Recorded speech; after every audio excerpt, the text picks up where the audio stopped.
മഴത്തൂരും മുംബൈയിലാണെങ്കിൽ അലീനയെ ബാലചന്ദ്രൻ സ്റ്റാലിന് വിട്ടുകൊടുക്കുകയാണ്.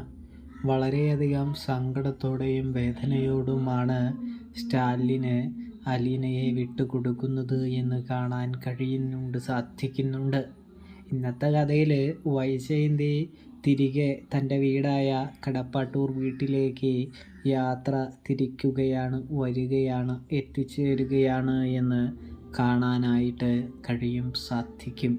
ബബിത വൈജയന്തിയോട് പൊട്ടിത്തെറിച്ചുകൊണ്ട് ഓരോ കാര്യങ്ങൾ തുറന്നു പറയുന്നുണ്ട്.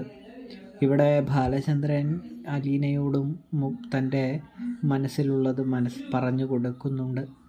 ഒടുവിൽ അലീന അച്ഛൻ കാര്യങ്ങളൊക്കെ തിരിച്ചറിയുന്നുണ്ട്. സ്റ്റാലിൻ തൻ്റെ അച്ഛനാണെന്ന് വന്നതെന്ന് തിരിച്ചറിയുന്നുണ്ട്. ഒടുവിൽ സ്റ്റാലിൻ്റെ കൊട്ടാരത്തിലേക്ക് അലീന കാലെടുത്ത്